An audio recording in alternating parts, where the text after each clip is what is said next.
Hello my soul family, मैं एकता आप सभी का स्वागत करती हूँ अपने इस चैनल टैरो एकता 1111 पे। जो पहली बार आए हैं सोल फैमिली का हिस्सा बनने के लिए, गाइस आप सभी का दिल से स्वागत है मेरे इस चैनल पे। आपको बस इतना करना है कि आपको मेरे चैनल को सब्सक्राइब करना है, बेल नोटिफिकेशन ऑल कर देनी है ताकि मेरे वीडियोज़ डायरेक्टली आप तक पहुँच पाए और कोई ना कोई गाइडेंस आपको ज़रूर मिल पाए। और जो ऑलरेडी अपना प्यार दे रहे हैं उनको बहुत बड़ा वाला थैंक यू है। तो चलिए गाइस, आज न्यू मून है, हम सब जानते हैं न्यू मून का रिचुअल कैसे करना है। आपको डिस्क्रिप्शन में नहीं, आप मेरा नाम पे सर्च कर सकते हो कि आप डालोगे टैरो एकता और क्या कहते हैं न्यू मून रिचुअल्स, तो आपको मिल जाएगा। तो आज के दिन आप परफॉर्म ज़रूर करना ताकि आपकी मैनिफेस्टेशन और फास्ट हो सके। कोशिश करूँगी कि लिंक मैं डाल दूँ डिस्क्रिप्शन में गाइस, ठीक है ना। और चलिए, टाइमलेस तो नहीं बोलूँगी बट हाँ कलेक्टिव है तो वैसे ही लीजिएगा। इस रीडिंग में हम आपके प्लस आपके पर्सन की एनर्जीज जानने की कोशिश करते हैं। तो पहले हम हमारे व्यूअर्स की एनर्जी देखेंगे कि क्या है, क्या कुछ चल रहा है उनकी लाइफ में, ठीक है ना। उसके बाद हम आपके पर्सन की जानने की कोशिश करेंगे कि इस न्यू मून की वजह से क्या इफ़ेक्ट्स हो रहे हैं आप दोनों के ऊपर। तो चलिए, लेके प्रभु का नाम हम शुरू करते हैं। प्लीज़ एंजल डिवाइन गाइड करिए सबसे पहले हमारे व्यूअर्स के लिए कि उनकी करंट एनर्जीज़ क्या हैं उनकी current energies. Thank you angels, thank you divine, thank you archangel, thank you holy spirit, thank you. Please angels, collective level की रीडिंग कर रही हूँ, प्लीज़ बताइए इस न्यू मून का क्या इफ़ेक्ट हुआ है हमारे व्यूअर्स के ऊपर। के luck is on your side. Wow, the first card ही जो है न्यू मून इन सजिटेरियस, बहुत प्यारा आया है गाइस कि अब लक आपके साइड है। Adjustments are required.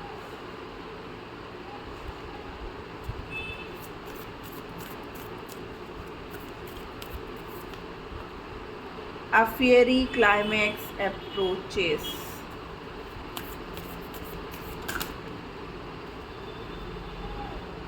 Emotions are running high.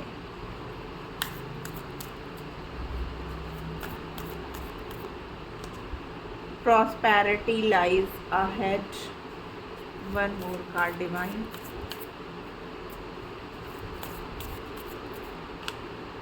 Hold your vision. Hope आपको सारे कार्ड्स दिख रहे होंगे guys. Your commitment is being tested, overall energy है। तो गाइस, आपकी एनर्जी कुछ इस तरीके से है कि आप जो भी करोगे ना तो लक आपके साथ है, लक आपके लिए काम करेगा, ठीक है ना।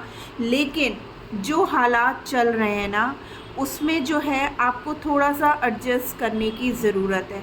क्यों? क्योंकि देखो, आपके यहाँ तो मतलब मुझे ऐसा फील हो रहा है कि आप लोग नो कांटेक्ट सिचुएशन में हो या कांटेक्ट में भी हो तो आप बहुत ज़्यादा नहीं हो, ठीक है ना, थोड़ा बहुत बातचीत हो रही है। तो अगर आपके पर्सन इस वक्त आपसे दूरियां क्रिएट करे हुए हैं या हर्मिट मोड में हैं, आपके मैसेजेस का रिप्लाई नहीं दे रहे, तो मे बी उनकी लाइफ में कुछ ना कुछ ऐसी प्रॉब्लम्स चल रही हैं जिसकी वजह से जो है ना वो आपको क्लैरिटी नहीं दे पा रहे, जिसकी वजह से आप लोग के बीच में काफ़ी आर्ग्यूमेंट्स चल रहे होंगे, या फिर क्या कहते हैं आपने बिल्कुल मन बना लिया कि अब मुझे इस रिश्ते में नहीं लेना, मतलब रहना है। क्योंकि जब सामने वाला सुन ही नहीं रहा है, किसी बात के लिए तैयार ही नहीं हो रहा है, तो मैं ही क्यों एडजस्ट करूं। लेकिन यहाँ पर डिवाइन आपसे चाहता है कि आपने हमेशा चीज़ों को समझा है, आप अपने पर्सन से काफ़ी ज़्यादा समझदार हो, ठीक है ना। तो आप थोड़ा सा एडजस्ट और कर लो, ठीक है ना। अगर आप ऐसा कर लेते हो, ठीक है ना, एक तो सबसे पहली बात ये है कि लक आपकी साइड में है। दूसरी चीज़ें यहाँ पर मुझे ये भी दिख रही हैं कि आपके जो इमोशंस हैं ना वो मुझे ऐसा लगता है कि पल पल में ना बदल रहे हैं। जैसे मीन्स एक पल में आपको लगता है कि नहीं मुझे अपने पर्सन की तरफ जाना चाहिए, और दूसरी तरफ आपको ये लगता है कि नहीं अब मुझे इस रिश्ते में रहना ही नहीं है क्योंकि इस रिश्ते से मुझे कुछ मिल नहीं रहा है। तो यहाँ पर एक तरीके से डिवाइन आपका एग्ज़ाम भी ले रहा है और आपको अपने आप में क्लियर करने की ज़रूरत है कि आखिर आप चाहते क्या हो। अगर आपको इस रिश्ते में रहना है तो आपको थोड़ा सा एडजस्टमेंट करना पड़ेगा, और अगर आप नहीं रहना चाहते हो तो देन चॉइस इज़ योर्स, ठीक है ना, क्योंकि life is yours, decision is your, आप ज़्यादा बेहतर जानते हो। बट जो एनर्जीज कह रही हैं वो यही है कि जो भी टफ साइकिल आप लोग के बीच में चल रहा था, एक रिपीटेड पैटर्न, जैसे बार बार वही चीज़ें रिपीट होती थी कि आपके पर्सन एकदम से आपकी तरफ आते थे, फिर एकदम से चले जाते थे, कुछ भी क्लियर नहीं करते थे, आपके 10 बार पूछने पे एक बार हाँ हूँ करके जवाब दे देते थे, तो आप तंग आ चुके थे, या फिर आप किसी तरीके से उनकी फाइनेंशियल हेल्प कर रहे थे, कंटिन्यू आप ही इस रिश्ते में इन्वेस्ट कर रहे थे, तो आप ना जैसा लग रहा है कि थक गए हो करते करते, ठीक है ना। तो अब आपको लगता है कि यार इस रिश्ते में अगर सिर्फ मुझे ही करना है तो ऐसा रिश्ता मुझे नहीं चाहिए जहाँ पर मुझे क्लैरिटी ही ना मिल रही हो। लेकिन अगर आपको ये रिश्ता चाहिए, ठीक है ना, अगर आपको ये रिश्ता चाहिए अपनी लाइफ में, तो देखो आपको एडजस्टमेंट करना पड़ेगा, आपको ही थोड़ा सा झुकना पड़ेगा, क्योंकि ये पॉसिबल नहीं है कि दोनों लोग ईगो क्लैश करो, लड़ते रहो, झगड़ते रहो, क्योंकि देखो रिश्ते में एक बंदे अगर झुकता है ना तो ही रिश्ता आगे बढ़ता है। मीन्स अगर एक बोल रहा है तो एक चुप हो जाए, एक सुन रहा है तो दूसरा जो है अगर बोल रहा है तो बिल्कुल चुप हो जाओ, मत रिप्लाई करो, थोड़ी देर के लिए हट जाओ उसके सामने से, तभी वो सामने वाला पर्सन कितनी देर अकेले में बोल लेगा, फिर वो भी थक हार के चुप हो जाएगा, फिर जब शांत हो जाएगा तो अपने आप वो काम डाउन हो जाएगा, ठीक है ना। तो यहाँ पर वही चीज़ डिवाइन भी आपको कह रही है कि अगर आपको ये रिश्ता चाहिए, होल्ड योर विज़न का कार्ड है कि अगर आपको ये रिश्ता चाहिए तो एडजस्टमेंट्स आर रिक्वायर्ड, कि आपको झुकना पड़ेगा, ठीक है ना। और आपकी लाइफ में जो भी ये प्रॉब्लम चल रही थी या ये जो भी एक पैटर्न कंटिन्यू बार बार आ रहा था वो अब एंडिंग पर है, अ फियरी क्लाइमैक्स अप्रोचेस, ठीक है ना। और अगर आप ये सब कर लेते हो, मीन्स आप एडजस्टमेंट कर लेते हो, आप थोड़ा झुक जाते हो और आपको अपने लक्ष्य की ओर, मीन्स अगर आपको ये रिश्ता चाहिए तो हाँ भाई मुझे ये रिश्ता चाहिए, फिर चाहे मुझे उसके लिए कुछ भी करना पड़े, तो आपकी लाइफ में लक आपके साथ में है और आपके पास ये रिश्ता आकर के रहेगा, इसे कोई रोक नहीं सकता है, ठीक है ना। क्योंकि यहाँ पर एक तरीके से डिवाइन आपका एग्ज़ाम भी ले रही है।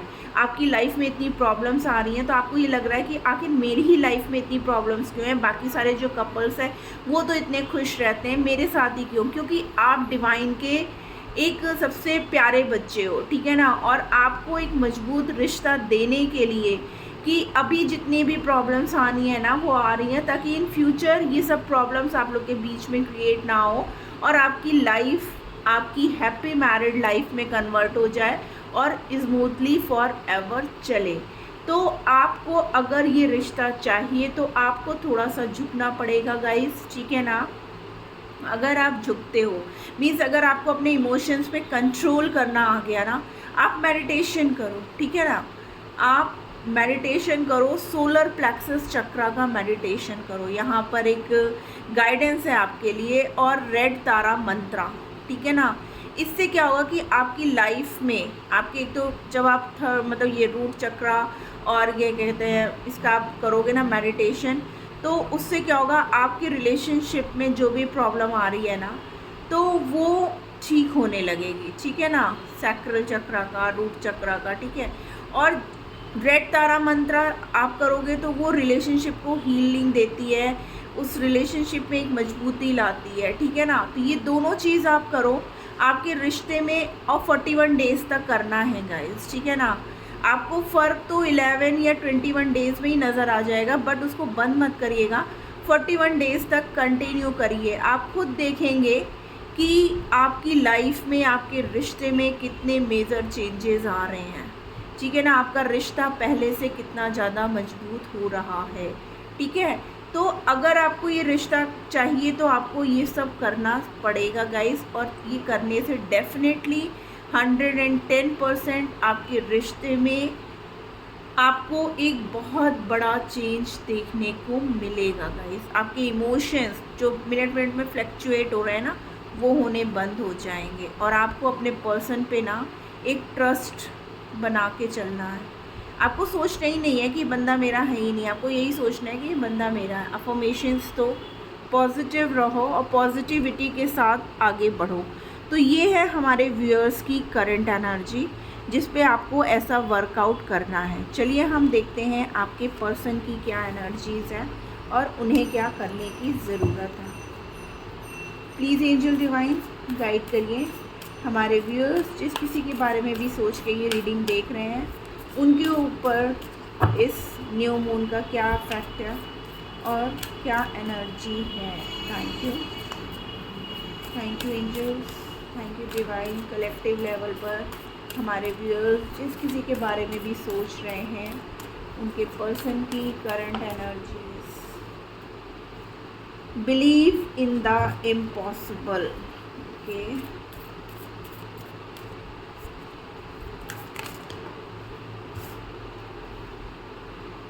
Conclusion are within reach. देखिए आपके में भी था फियरी क्लाइमेक्स अप्रोचेस, इनके में भी है conclusions are within reach. Don't let pride, मैंने बोला ना ईगो, और यहाँ पर देख लीजिए आ गया प्राइड का card. Don't let pride get in your way, कि मैं क्यों झुकूँ, मैं क्यों झुकूँ। Be bold and make the first move.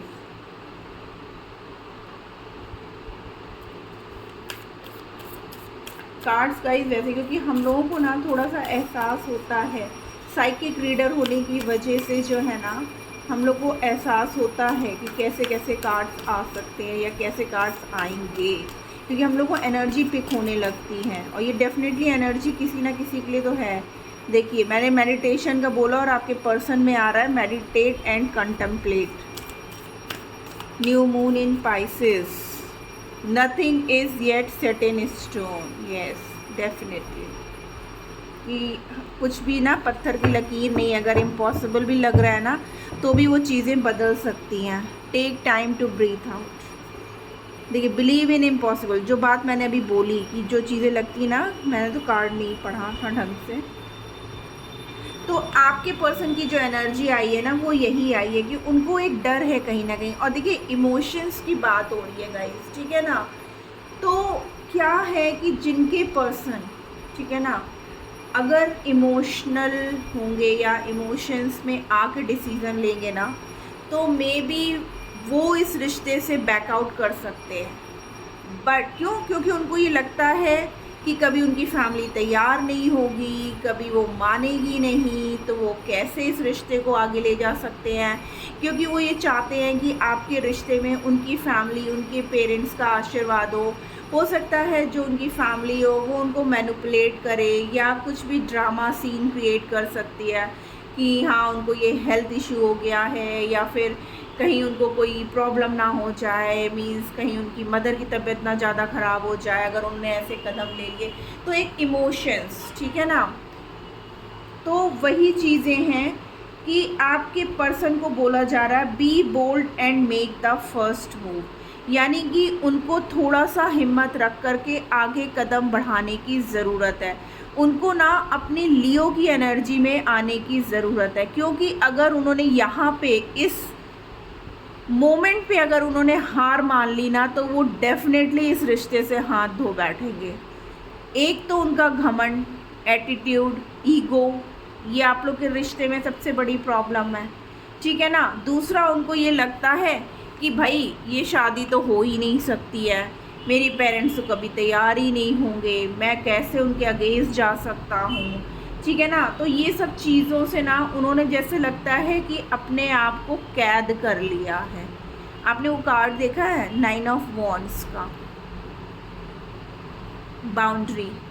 तो ऐसा लगता है कि उन्होंने अपनी फैमिली की बातें सुन करके अपने चारों तरफ एक दीवार खड़ी कर ली है कि भाई यहाँ पे कारण ये भी हो सकता है कि भाई आपकी फैमिली उनकी फैमिली के कंपैरिजन में उतने मतलब अच्छे पोजीशंस पे नहीं हो सकते या उतने रिच नहीं हो सकते हैं, या आपकी फैमिली ज़्यादा रिच हो सकती है, सोसाइटी में नाम हो सकता है, उनकी फैमिली का नहीं हो सकता है।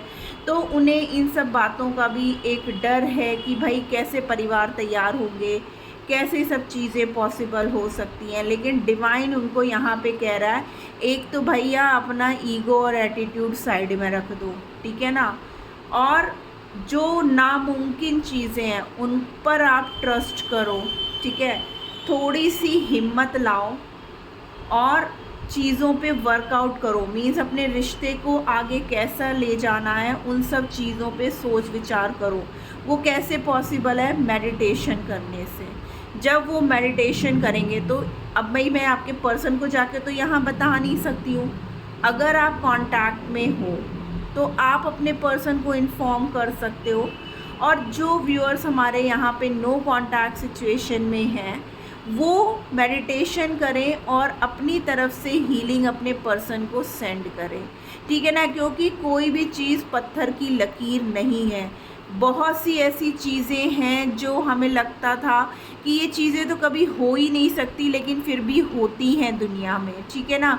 बहुत से ऐसे रिश्ते जो कभी लगता ही नहीं था कि ये रिश्ते कंप्लीट हो पाएंगे, वो रिश्ते कंप्लीट हुए हैं। आप खुद देखो ना, न्यूज़ में कितना आता है कि एक किसान की बेटी आईएएस ऑफिसर बन गई है, या फिर क्या कहते हैं, आप कहीं पे भी देख लो कि क्या कहते हैं, एकदम एक लोअर क्लास का बच्चा एकदम से टॉप रैंक आईएएस ऑफिसर बन रहा है, आईपीएस ऑफिसर बन रहा है, या उसने मेडिकल में टॉप रैंक मिली उसको। तो ये सब चीज़ें क्या है, एक इम्पॉसिबल सी चीज़ें हैं कि कोई सोच भी नहीं सकता था कि हम लोग देखो डांस, ये डांस इंडिया डांस भी देखते हैं, उसमें देखो एक लेबर है, लेबर क्लास की लेडी जीत के जा रही है, जिसके पास ना डांस सीखने का कोई वो है, ना उसको कोई गाइडेंस मिल रही है, ना कहीं वो प्रैक्टिस क्लासेस ले रही है।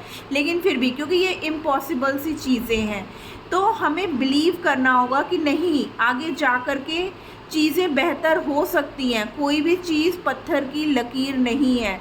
हम अगर कर्मा करेंगे, मीन्स अगर हम अपना कर्म करेंगे तो हम तकदीर को बदल सकते हैं, ठीक है ना। ऐसा नहीं हम लोग कहते थे तो तुम्हारी तकदीर में ही नहीं था, नो, हम लोग उसको चीज़ों को चेंज कर सकते हैं, डिपेंड ऑन आवर कर्म। अगर हम कर्म ही नहीं करेंगे तो हम फल की चिंता क्यों कर रहे हैं भाई? जब हमने कर्म ही नहीं किया, हम डर के बैठ गए कि नहीं भैया ये चीज़ें हो ही नहीं सकती हैं, मेरी फैमिली कभी मानेगी नहीं, या तुम्हारी फैमिली इस रिश्ते के लिए तैयार नहीं होगी, तो ऐसा नहीं करना है, ठीक है ना।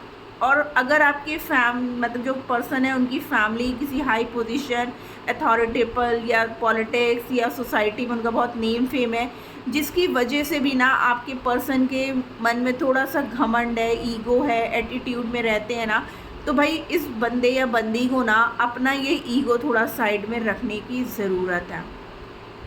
उनको ना थोड़ा बाहर निकलना चाहिए। उन्होंने जो अपने तरफ चारों तरफ एक जो बाउंड्री सेट कर दी है ना, उसको तोड़ करके फ़्लो के साथ आगे बढ़ने की ज़रूरत है। गोइंग विद द फ्लो वाली एनर्जी में उनको आना पड़ेगा, ठीक है। मेडिटेशन करें, डिवाइन को सरेंडर करें, तो जा कर के क्या है, यहाँ पर साफ साफ लिखा है conclusions are within reach, यानी कि बहुत जल्द आपको इसका एक बहुत प्यारा आउटकम मिल सकता है। लेकिन प्रॉब्लम क्या है, उनका घमंड, ठीक है ना। उनको अपने ऊपर बहुत घमंड है, उनका एटीट्यूड, उनका ईगो भरा नेचर जो है ना, आपके रिश्ते को बनते बनते रिश्ते को ख़राब कर दे रहा है। और वो उन्होंने एक गलत फहमी पाल के रख ली है अपने मन के अंदर, ठीक है ना। वो कोई स्टेप लेना ही नहीं चाहते हैं। जैसे लगता है ना, बैठे बैठाए वो सोचते हैं चीज़ें हो जाएं तो ठीक है, नहीं होएंगी तो मेरी किस्मत में ही नहीं था। इस टाइप के आपके पर्सन है। सॉरी टू से अगर आपको बुरा लग रहा है, बट सच्चाई यही है गाइस। तो डिवाइन भी उनसे यही चाह रहा है, यही कह रहा है कि उनको थोड़ा सा बोल्ड होना पड़ेगा। इमोशंस से जीने को अगर वो सोच रहे हैं ना कि वो खाली इमोशंस को लेकर के बैठे हैं, तो नहीं जीत पाएंगे। क्योंकि आप देखते हो जिसके अंदर बोल्ड है, मीन्स अगर आपका पर्सन के अंदर थोड़ी सी लियो वाली एनर्जी आ जाए, शादी वादी करें, उसके बाद भाई उनको तो पता ही होता है ना कि चलो ठीक है हम चल के शादी करते हैं, बाद में तो फैमिली मान ही जाएगी भाई। अगर उन्होंने ऐसे स्टेप ले लिए तो conclusion are within reach है, और nothing is yet set in stone वाली आ जाएगी, ठीक है ना, कि पत्थर की लकीर नहीं है कुछ भी। और अगर वो इमोशंस में आ गए तो फिर इस रिश्ते से उनको बैकआउट करना पड़ेगा। फिर उनको वही सब करना पड़ेगा जो उनकी फैमिली चाह रही है, या जहाँ उनकी फैमिली चाह रही है वहाँ पर उनको शादी करनी पड़ेगी या रिश्ता करना पड़ेगा, ठीक है ना। फैमिली चाहती नहीं है कि हो, इसकी वजह से उनको इमोशनली जो है उनको अब ब्रेन वॉश किया जा रहा है। यहाँ पे आपके पर्सन को थोड़ी सी हिम्मत दिखाने की ज़रूरत है। अगर वो थोड़ी जिद भी कर लेंगे ना अपनी फैमिली के आगे तो भी फैमिली मान जाएगी।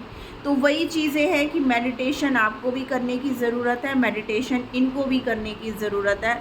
आप मेडिटेशन करो, आप हीलिंग सेंड करो अगर आप नो कांटेक्ट में हो, और अगर आप कांटेक्ट में हो तो आप अपने पर्सन को बोलो कि वो मेडिटेशन करें, प्रेयर्स करें, बट किसी भी चीज़ के पीछे भागे नहीं और डिवाइन को सरेंडर कर दें, ठीक है ना। थोड़ा सा नेचर से कनेक्ट करें, थोड़ा सा रिवर साइड जाएं अगर आप लोग के आसपास कहीं पर है, या कहीं पर अगर गार्डन वगैरह है तो वहाँ जा कर के बैठ कर के मेडिटेशन करें, चीज़ों को विजुलाइज करें, ठीक है ना। पॉजिटिव अफर्मेशंस दें कि हम लोग एक अच्छे रिश्ते में हैं, हमारी शादी हो गई है, इस तरीके से। तो डेफिनेटली आपके रिश्ते को जुड़ने से कोई नहीं रोक सकता है, क्योंकि यहाँ पर मैसेजेस बहुत ही क्लियर है। बिलीव इन द इम्पॉसिबल, यानी कि ना होने वाली चीज़ों पे भी आपको बिलीव करना चाहिए कि चीज़ें पॉसिबल हैं। बट क्या है, आपको फर्स्ट मूव लेने की ज़रूरत है। आपको लिखा ना, be bold and make the first move,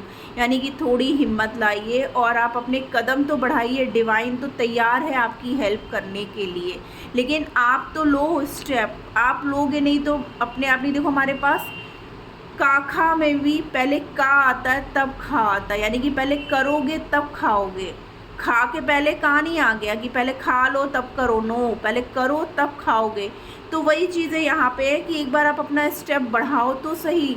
ईश्वर, भगवान, देवी देवता, जिस भी कल्चर समुदाय से आप हो, उन भगवान तैयार हैं आपकी हेल्प करने के लिए, डिवाइन तैयार है।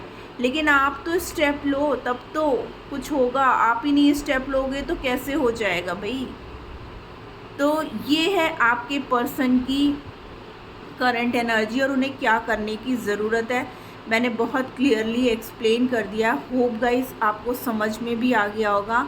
और अगर आप कांटेक्ट में हो तो आप इस वीडियो को अपने पर्सन तक शेयर भी कर सकते हो, ताकि वो सुन करके ज़्यादा अच्छे से समझ पाएंगे। क्योंकि आप बोलोगे तो वो पर्सन हो सकता है ईगो और अपने प्राइड में ना भी सुने, लेकिन अगर आप वीडियो शेयर करोगे उनको, वो सुनेंगे तो उनको भी चीज़ें समझ में आएंगी। क्योंकि ये मैसेजेस डिवाइन के थ्रू आ रहे हैं, ये हम नहीं दे रहे हैं किसी को, ये डिवाइन दे रहे हैं मैसेजेस कि आपके पर्सन को क्या करने की ज़रूरत है। तो ज़्यादा से ज़्यादा आप लोग अपने पर्सन को शेयर करो, और जो नो कांटेक्ट सिचुएशन में है वो खुद से मेडिटेशन करके अपने पर्सन को यहीं से हीलिंग सेंड करें, ठीक है ना, ताकि आपका रिश्ता मजबूत हो जाए और बहुत जल्द आप लोग यूनियन में आओ गाइस। तो this was the guidance on new moon. Hope आपको मिली होगी और आपको समझ में भी आया होगा। अगर आया है तो प्लीज़ चैनल को लाइक और सब्सक्राइब करना मत भूलिएगा। मैसेज को क्लेम करिएगा और उस पर वर्क ज़रूर करिएगा। आज ही से शुरू करिएगा, because today is very positive day, ठीक है ना। मिलती हूँ मैं अपनी नेक्स्ट रीडिंग में, तब तक के लिए tata bye bye, love you all.